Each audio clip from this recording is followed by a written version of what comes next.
My unit and I arrived at a small ranch near the town of Chacala. The people warned us.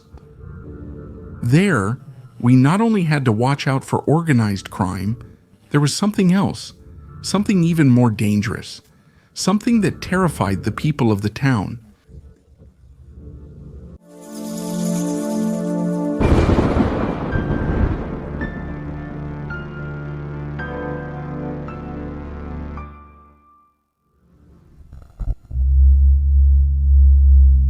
Good evening, community. Thank you for letting us reach your homes, your cars, your headphones, wherever you are listening to us. We appreciate your preference, and above all, to everyone who keeps sharing their stories with us, we thank you for your trust. Today, there are nostalgic stories, stories that will come into our homes, and also tales that will take us to the most remote parts of a forest. That will put us in the shoes of a military squad that will face something they could never have prepared for. Ready? You have a few seconds to change your mind and look for another show because you're already entering the world of night tales.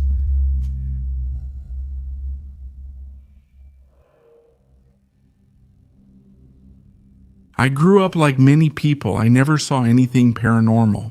Never heard anything ghostly, not even close to anything supernatural, even though everyone else in my house did. Uriel himself has said he's like that, which is why he's still a skeptic.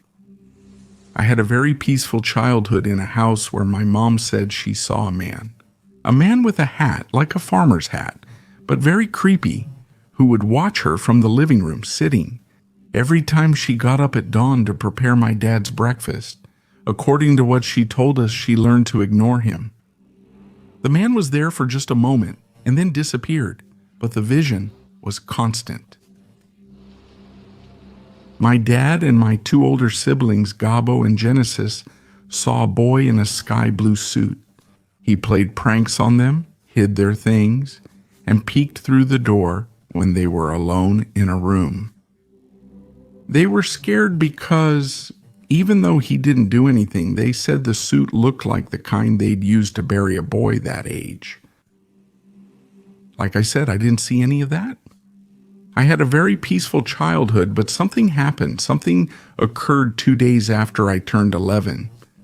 It was a very quiet afternoon without my dad and without Gabo, who were always the ones bringing noise to the house with their jokes, their shouting, and their games.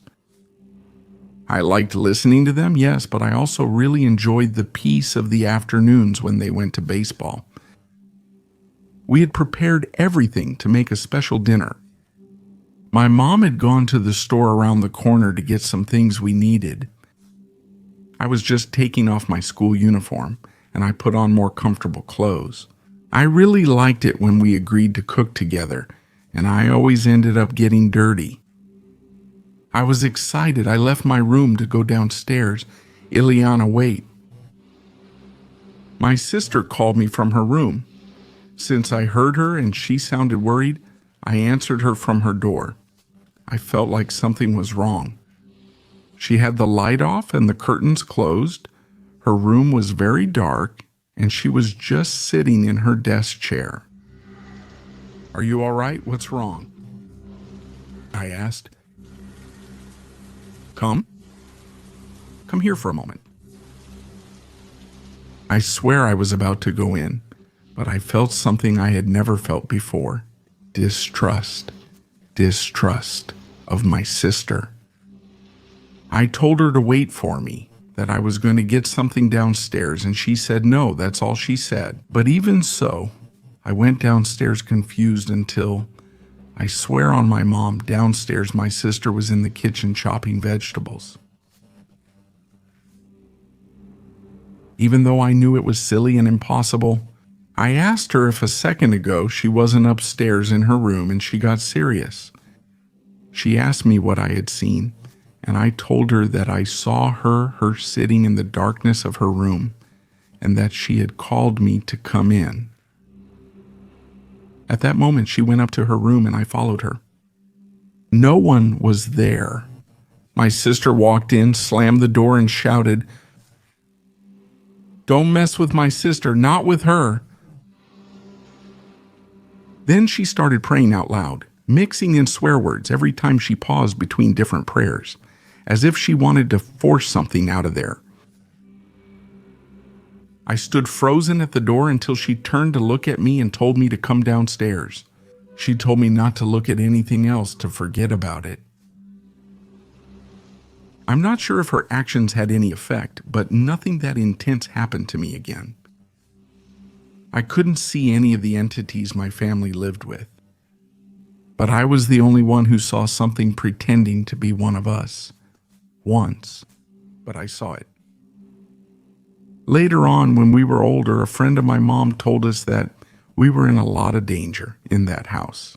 That, especially the fact that it pretended to be a child, or that it appeared to me in the form of my sister. It made it clear that what was in that house wasn't ghosts, but a demon taking different forms, looking for ways to provoke us. Thank you for your attention, community. If you're skeptical, believe me, you can't let your guard down either. Community, before we continue, I have to warn you that the next story is intense, it's violent. It mentions very sensitive topics, so I recommend a lot of discretion when listening. And if there are children nearby, it would be better if they don't listen. This part of the episode is a pretty intense story, but it's so terrifying that we couldn't stop telling it. It's titled The Witches of La Chacala, and we won't say any more. Discover it for yourselves. Let's move on to the next story.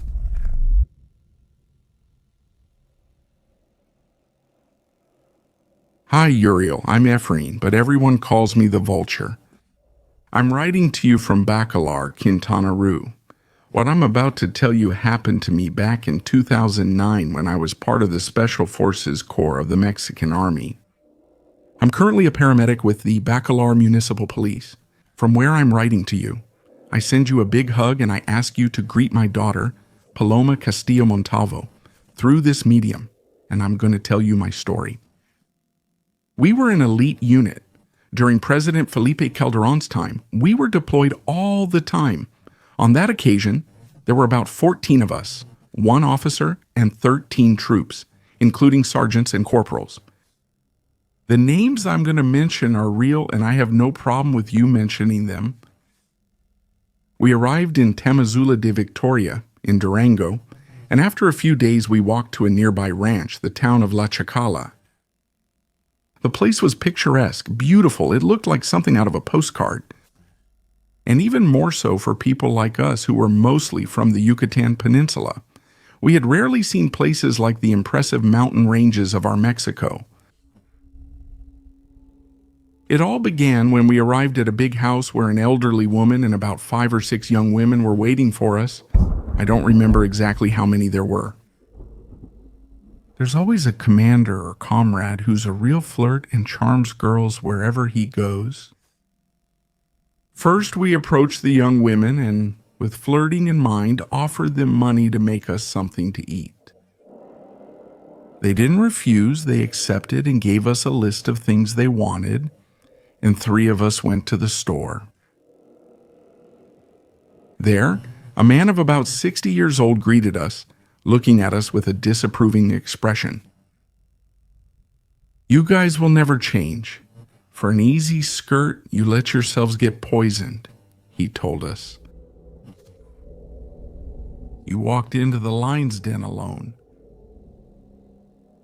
We thought he said that because they had boyfriends or husbands and that we were getting ourselves into trouble. That's why we jokingly told him to relax, that we weren't going to steal anyone away. He looked at us mockingly and while laughing said to us, "That's what I'm saying. That's why they're not what you think they are. Just as you see me. I used to be a priest, but I had the misfortune of running into them. Today I'm not allowed to touch the Bible or leave this town. The old woman controls them and never forgives anyone who crosses her. I've already warned you. Beware if you don't listen." At that moment, we found the poor old man's stories a bit funny. We took our groceries and went back to the girl's house. The people on the way, as we walked through a small park and dusty streets, looked at us with pity. I don't know if they suspected the terror that was coming for us, or if they were just judging us for looking so immoral, going specifically to that house instead of looking for a small restaurant or a lunch place. When we arrived, our commander was very excited chatting with one of them. They were all very beautiful. Everyone knew that women from the north are very beautiful, and that those from the mountains have something special. They soon called us to eat. We proceeded to go inside, those of us who were outside providing security, which was something that, no matter the situation, we could never neglect. We were a unit different from the others because of our level of training. We ate. Everything was so delicious. The meat came in good-sized chunks, tender and very hearty. We enjoyed it so much. I was left with a question. I never saw where the meat came from. It wasn't frozen, dried, or smoked meat like they usually serve there. It wasn't poultry, and it didn't seem like beef or pork either. I mentioned it to a colleague who has since passed away. I hope he rests in peace. He, with a grin on his face, told me that we had probably eaten some bastard. Remember what the priest told us? He told me maybe that was... Later we said goodbye and started marching to the point, for which we already had orders. We had to destroy a clandestine laboratory that was heavily guarded by men who were dedicated to growing poppies and other plants. They told us not to go up the hill because strange things had been happening there lately. We all thought they were just trying to distract us from the mission. Maybe their husbands or relatives were exactly the group of men we were going to face. We walked for more than 2 hours. The terrain was steep and rocky. Every now and then, a stone would come loose and someone would warn the others. Night had already fallen when we were getting close to the place. Finally, the lieutenant in command gathered us together, and after giving the final instructions, we proceeded to surround the place, trying not to get too far from each other. We were already at the top of that hill. The peak of the mountain closed in like a crater. I don't know how to explain it. It looked like a giant anthill. The elevation didn't end in a plateau or a cone shape. Instead, it sank down, leaving a hollow from which we could see the light of a large bonfire coming out. We started to hear singing, laughter, and screams that sounded like they were in pain. Up until that moment, I was very sure that we were about to face a confrontation. I was on edge and had my finger on the trigger, waiting for the imminent moment when I would fire my first shot of the day. We got closer, and when we reached the top of the hill where we already had a clear view of what was happening at the bottom of that pit, I couldn't believe what I was witnessing. I looked to my side and saw the faces of fear and astonishment on the others who were with me, men who were tough and brave. Back there, in the distance, there were women, young women, who I'm sure were performing some kind of ritual or sacrifice. They were tearing something apart. Animals, what seemed to be dogs or coyotes, they were covered in blood and had their breasts exposed. They seemed unaware of our presence just a few meters above them. "Mexican Army, get on the ground and don't move." That was Lieutenant's shout. They looked at us right away, unafraid. They searched in the shadows, putting their hands over their eyes like visors, trying to block out the light that dazzled them. With a knife in hand and showing no fear at all, they began to climb up from the bottom of that crater. One ran on all fours for better grip, while another moved as if stepping backward. I can't be wrong. The whole unit couldn't be wrong. They were the same women, or at least far too similar to the ones who, a while ago, several kilometers back, had taken care of us and treated us with tenderness. The fear I felt was immense. I heard gunshots. Someone reacted and fired their weapon. I don't know if they shot at them or if fear got the better of them and the shot just went off. Then there were 2 or 3 bursts. The person beside me ran, so I left immediately. I ran after him, but in the darkness of the night, I couldn't see him. We ran down the hill suddenly. The only thing I could feel was my body hitting some tree trunk, my face slamming against the ground, my mouth and nose filling with dirt. I got up automatically to keep running. My weapon hung from the rifle sling, and I had no intention of grabbing or aiming it at the threat. I was running without being able to see where I was going. I couldn't see anything or anyone. I was running in total darkness. I could hear the panting of someone running right on my heels, very close to me, but for no reason did I turn around to see who it was. My terror only let me run for my life. I'm embarrassed, but it's the truth.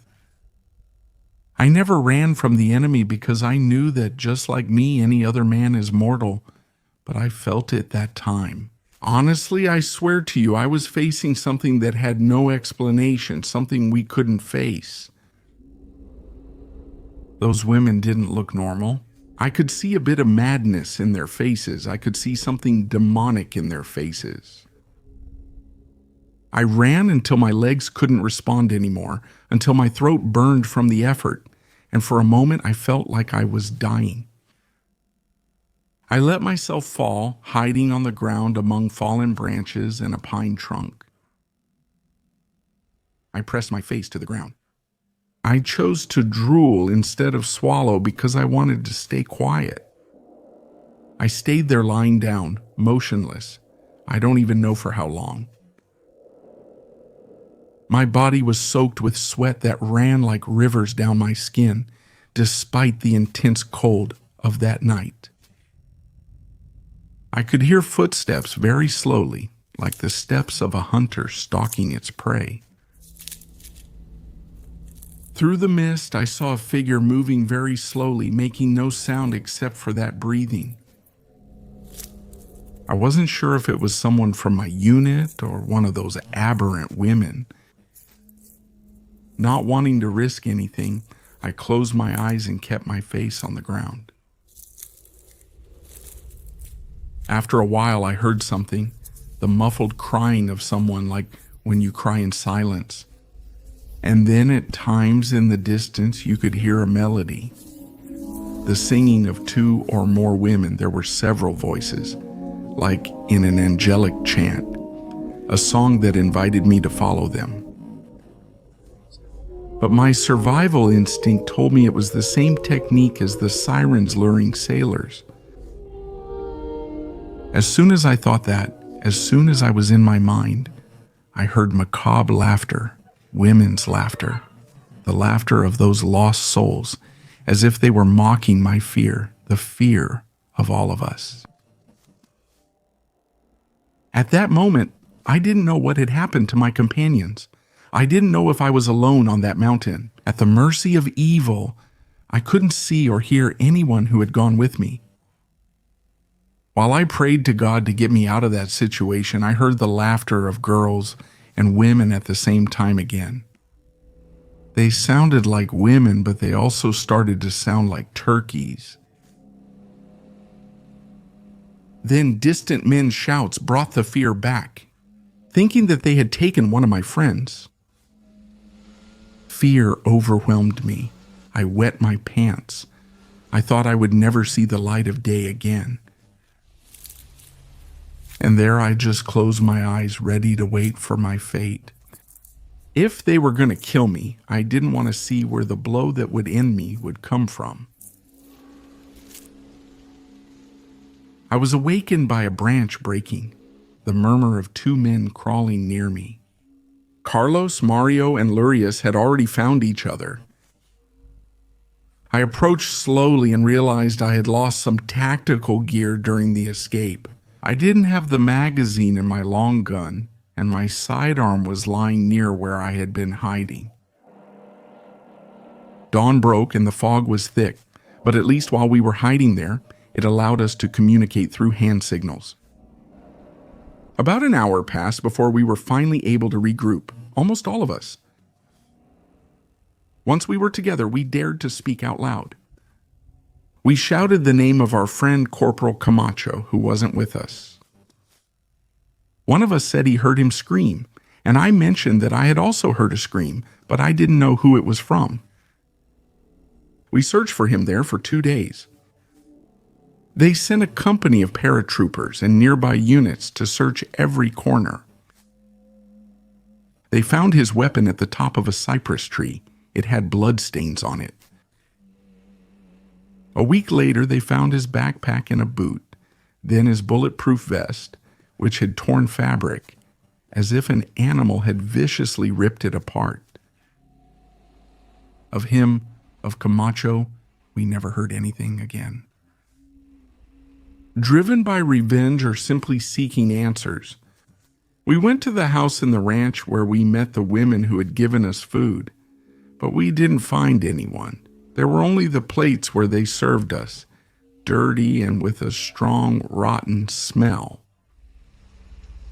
It was very hard to explain what happened without seeming cowardly or stupid, but it was even harder for us to live, knowing that the family was lied to, being told that Corporal Camacho had deserted, that he had left dishonorably, and that with that there would be no more explanations to give. A year later, I requested my discharge. I came to live here to work in a much calmer environment. Although later, even here, I ended up experiencing situations that compare to the fear from that story. I'll tell you about that in a later story. I'll write it as soon as I get the chance. Thank you very much for listening. Thank you for your trust.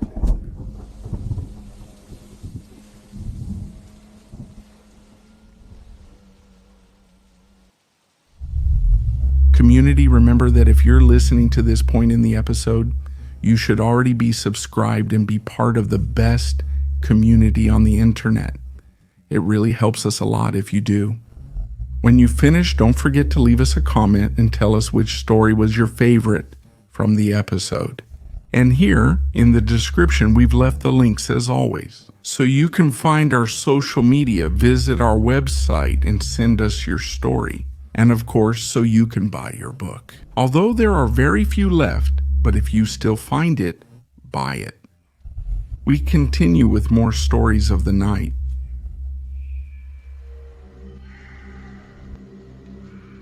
Hello community, hello Uriel. Let me introduce myself. I'm Jesus and I live in Chacala, a town in the province of Huancayo in Peru. I started listening to stories of the night to keep me company while I studied. Today I want to share a story that happened to my family a while ago. A story I only learned about during the wake for my grandfather Pacifico in the year 2020. That night, as we kept vigil over his body, my uncles shared anecdotes to ease the sadness. But among them, one left my cousins and me terrified.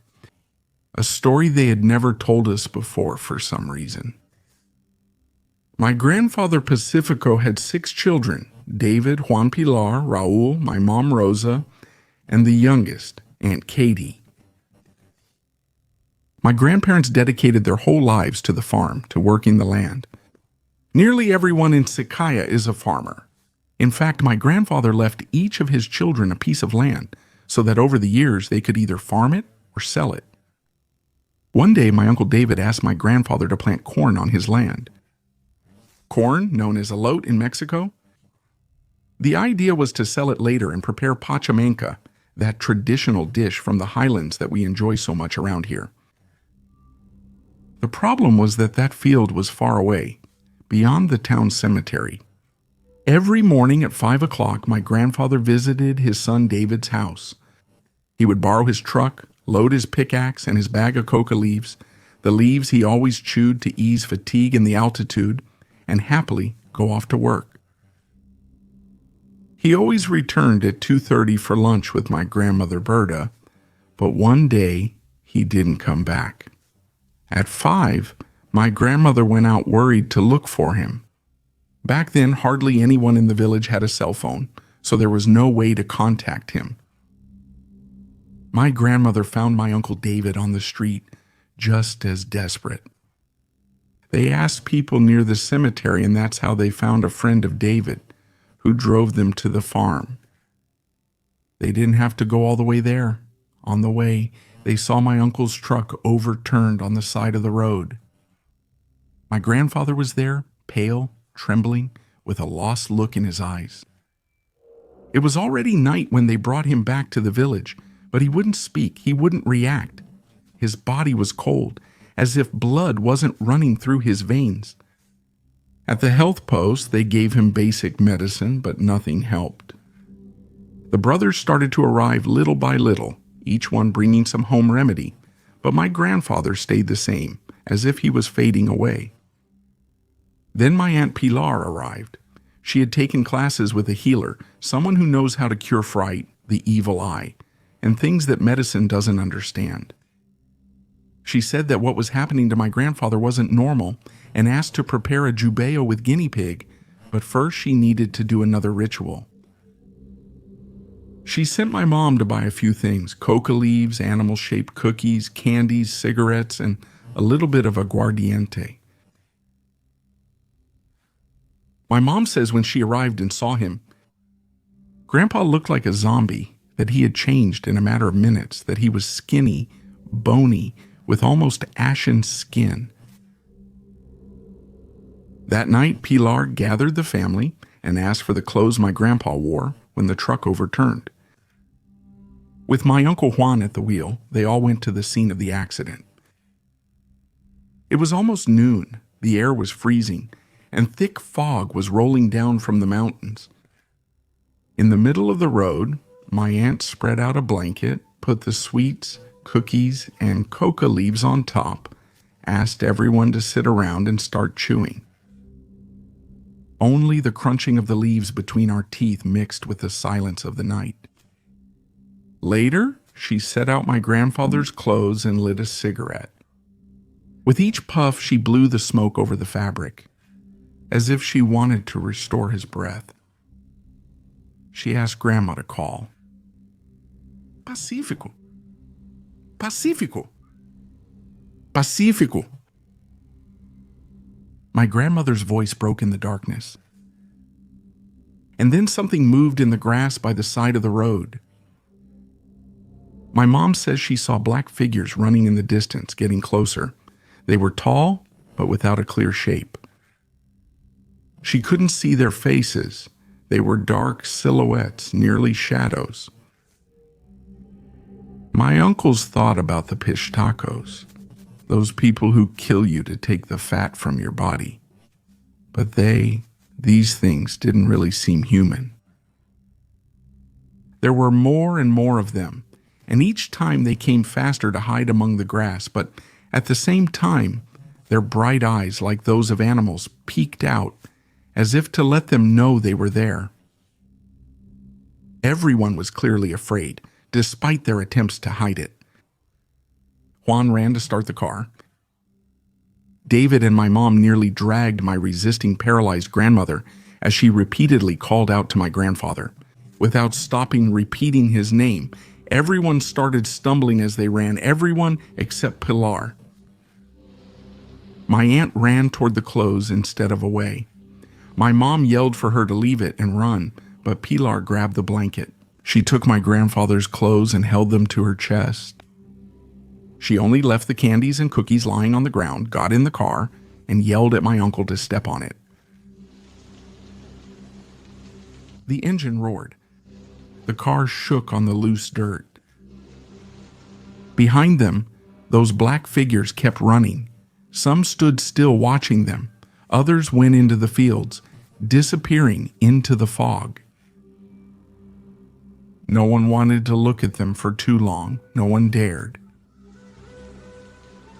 When they finally got to the house, they found my younger uncles asleep. Pilar didn't waste any time. She dressed my grandfather in the clothes from the accident, and little by little he started to change.